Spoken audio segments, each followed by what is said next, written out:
নতুন মোড় নিচ্ছে দেশের রাজনৈতিক অঙ্কন। সাম্প্রতিক রাজনৈতিক অস্থিরতা ও সরকারের কার্যকারিতা নিয়ে বিতর্কের মধ্যে বাংলাদেশে অন্তর্বর্তী সরকারের প্রধান উপদেষ্টা ডক্টর মোহাম্মদ ইউনূস হতাশা ও ক্ষোভ প্রকাশ করেছেন। এমনকি তিনি তার পদত্যাগের বিষয়টিও বিবেচনা করেছেন বলে জানা গেছে।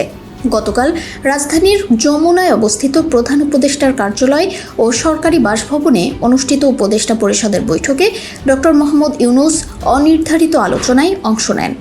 বৈঠক সংশ্লিষ্ট একাধিক সূত্র জানিয়েছে, বৈঠকে তিনি পদত্যাগের ইচ্ছা প্রকাশ করেন এবং এই বিষয়ে জাতির উদ্দেশ্যে একটি টেলিভিশন ভাষণ দেওয়ার কথাও বিবেচনা করেছেন।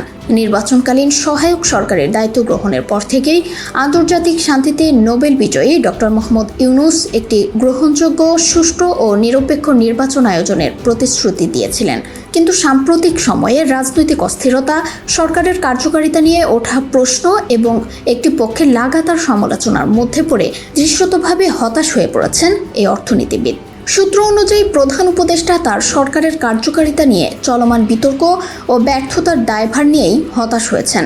তিনি পরিষ্কারভাবে জানিয়েছেন, একটি গ্রহণযোগ্য নির্বাচন আয়োজনই তার মূল লক্ষ্য ছিল।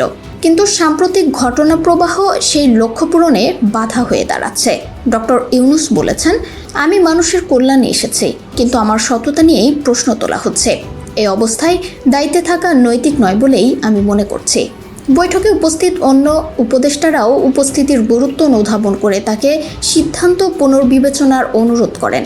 তবে ডক্টর ইউনূস তার অবস্থানে দৃঢ় থেকে বলেন, প্রয়োজন হলে তিনি জাতির উদ্দেশ্যে একটি টেলিভিশন ভাষণ দিয়ে তার অবস্থান ব্যাখ্যা করবেন। ডক্টর ইউনূসের পদত্যাগ শুধু সরকারের অভ্যন্তরে নয়, গোটা রাজনৈতিক প্রক্রিয়াতেই এক ধরনের ধাক্কা সৃষ্টি করবে।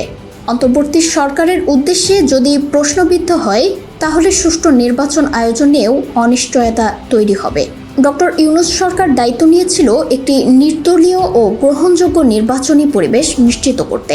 তবে সময়ের সাথে সাথে কিছু রাজনৈতিক দলের অনাস্থা, আইন শৃঙ্খলা বাহিনীর ভূমিকা নিয়ে বিতর্ক এবং নিরপেক্ষতা রক্ষায় সরকারের সীমাবদ্ধতা ডক্টর ইউনূসের উপর চাপ বাড়িয়ে তোলে।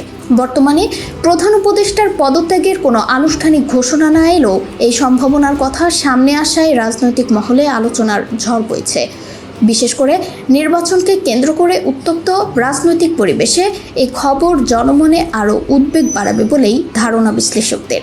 ডক্টর ইউনূস সত্যি পদত্যাগ করবেন কিনা কিংবা রাষ্ট্রপতি তার পদত্যাগ গ্রহণ করবেন কিনা তা এখনও নিশ্চিত নয়।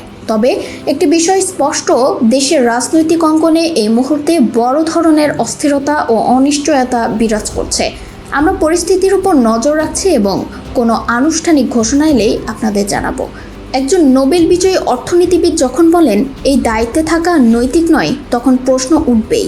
তার পদত্যাগ ঘটবে কিনা সেটি ভবিষ্যৎ বলবে। তবে একথা নিশ্চিত, আজ দেশের রাজনৈতিক পরিস্থিতি নতুন মোড়ে পৌঁছেছে। এ বিষয়ে সরকারিভাবে এখনও কোনো ঘোষণা আসেনি। তবে রাজনৈতিক বিশ্লেষকরা বলছেন, যদি ডক্টর ইউনূস সত্যি পদত্যাগ করেন, তবে দেশের রাজনৈতিক প্রেক্ষাপটে নতুন মোড় আসতে পারে।